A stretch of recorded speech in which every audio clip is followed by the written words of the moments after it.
შედეგად ნათელი გახდა, რომ საგარეო და თავდაცვის უწყებებმა ვერ იმუშავეს და სერიოზული შეცდომები დაუშვეს. ჩვენ მოვისმენთ პრემიერის განმარტებები ამასთან დაკავშირებით, ვფიქრობ, ქართული არგუმენტაცია მან წარმოადგინა, უფრო მეტი არგუმენტები ვფიქრობ, რომ დღეს მოვისმენთ კიდევ. Იანობაში მე ვფიქრობ, რომ სულ პასუხობ კომენტარს გავაკეთებ უფრო მოვიდეთ კიდევ უფრო მეტ არგუმენტებს, მაგრამ მე ვფიქრობ მნიშვნელოვანია იმის აღმოჩნდა, რომ არავის არ უნდა გაუჩნდეს ეჭვი მიქაობაზე, რომ რაიმე თუნდაც უნიშნულო ცვლილება საქართველოს საგარეო პოლიტიკურ კურსში იქნება. იმიტომ რომ საქართველოს საგარეო პოლიტიკურ კურსი საქართველოს ინტეგრაცია ნატოში და ევროატლანტიკურ სტრუქტურებში არის არა მარტო საქართველოს პოლიტიკური სპექტრის უმრავლესობის კონსენსუსის საგანი, არამედ არის ქართული ხალხის აბსოლუტურად უტყევი ნება, რომელიც იყო გამოვლენილი მიმდინარე წლის 5 იანვრის ერთ-ერთი საუბარი იყო, რომ ამ პრობლემების დროს რატომ მოხდა მაინც ორი მინისტრის ცვლილებები, დღეს უკვე სერიოზული ცვლილებებია საუბარი და ამ სერიოზული ცვლილებებიდან ალბათ ყველამ ერთად გასვლა უნდა გამოვიტანოთ, რომ კი დავუდგეთ ყველაფერი და ნორმალურად იყოს, როგორც ამ სიტუაციიდან არის რეალურად განმარტება. რომელი გადაადგილებები მთავრობაში აჩვენებს ქვეყანაში არასტაბილურ პოლიტიკურ ვითარებას, რომ არის არასტაბილური ვითარება ზოგადად ხელისუფლებაში და მთავრობაში. მეორედ, ჩვენ აბსოლუტურად გაუგებარი გადაადგილება არის საქართველოს განათლების ჯამია ის, რომ განსაკუთრებით დაკვირვებული ვარ მართლმსაჯულების კანდიდატურით. ჩვენ თავად მინისტრებისთვის იყო მოულოდნელი გადაწყვეტილება, მიზეზებზე ვერ გეტყვით, რომ ის იყო განპირობებული, ამას საქართველოს პრეზიდენტს და პრემიერ-მინისტრს უნდა გითხრათ. ყოველ შემთხვევაში გადასტურდა ის, რასაც ჩვენ ახევრის ვამოვდით, როცა ამ მთავრობას ნდობას უცხადებდნენ, როცა იწყებდა კომისია, დროებით საპარლამენტო კომისია მუშაობა, ჩვენ ვამოვდით, რომ ერთ თვეში შეიძლება კონკრეტული ადამიანების პასუხისმგებლობის საკითხი გამოიწვიოს, ჯერ ნუ გამოუცხადებთ ნდობას მთავრობას, გაველოდოთ და შემდგომში დადგეს საკითხი სწორედ კომისიის მუშაობის შემდეგ. დღეს დილით 79 წლის ასაკში გარდაიცვალა მოსკოვისა და სრულიად რუსეთის პატრიარქი ალექსი მეორის გარდაცვალების მიზეზებს სპეციალური სამედიცინო კომისია და ადგენს ამის შესახებ ჟურნალისტებს რუსეთის საპატრიარქოს პრესსამსახურის ხელმძღვანელმა აცნობა. ამ წუთებში მუშაობს მეტკომისია, რომელიც პატრიარქის სიკვდილის გამომწვევ მიზეზებს ადგენს. 7 საათსა და 20 წუთზე ოსურ სოფელ ხერხუაში განლაგებული ოსური საგუშაგო და მსხვილკალიბრიანი ნაღმის ხორცმიდან ესწროლებს ქართულ სოფელ მერეთში განლაგებულ პოლიციის განყოფილებას, რის შედეგადაც დაზიანდა პოლიციის უკან მდებარე ნაგებობა, ხოლო პოლიციის შენობაში აფეთქების დროს ჩამწროულია შუშები, მსხვერპლი არ არის. დაიწყო რაღაცა გამოსულა ესეთი შეცდომა, რომ აი ესეთი მართალი რა გაკეთებდა, დაიწყო და თავზე შაფრის გასულვა. ახალი სისტემა რა არის ახალი.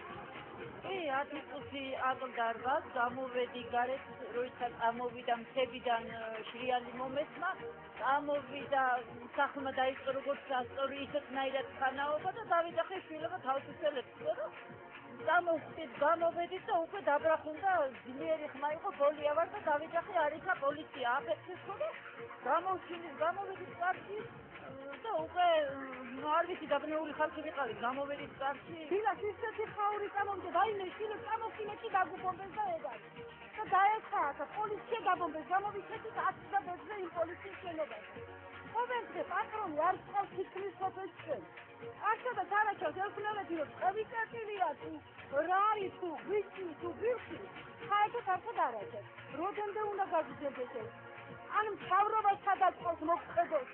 ჩვენ ისეთი მთავრობა გვინდა, რომ დაგვიჩვენოს, თუ ვერ დაგვიჩვენოს, გაგვანებონ თავი, რატო გაყოჩილებს?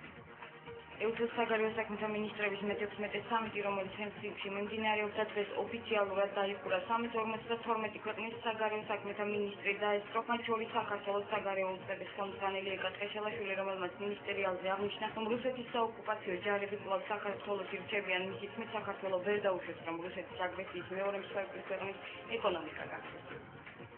პოლიციისა და განსახლების მინისტრმა დღეს ჟურნალისტების კითხვებს უპასუხა. ყობა სუბელიანმა დევნილებისთვის გადაცემული ნივთების პრეზენტაცია გამართა და დევნილებისთვის ბოლო პერიოდში გაწეულ დახმარებებზე ისაუბრა. სუბელიანის თქმით, რუსული აგრესიის შედეგად დაზარალებულ მოსახლეობას ხელისუფლებამ 30,000 ლარის ღირებულების სახლები, პირველადი მოხმარების ნივთები და ერთჯერადი ფულადი დახმარება უკვე გადასცა. მინისტრის თქმით, ამ დროისთვის დედაქალაქში 24,000 დევნილი იმყოფება, მათგან 1,400 ოჯახის განსახლება უკვე მოხდა. ადამიანებს რომლებსაც ექნებათ სურვილი, რომ მიწათმოქმედებით დაკავდნენ, უფასოდ უსასრიგლოდ დროებით სარგებლობაში იეცემათ მიწები, სახნავს ათესი სამაგულები, გავეხმარებით საკვავით, დაუხმარებით საფრთხე საშუალებებით და ისინი მიწათმოქმედებით დაკავდებიან. თუ ადამიანი ამას ბოლომდე კარგად აითვისებს, შეიძლება ეს დროთა განმავლობაში საკუთრებაში კი გადაუხდეს.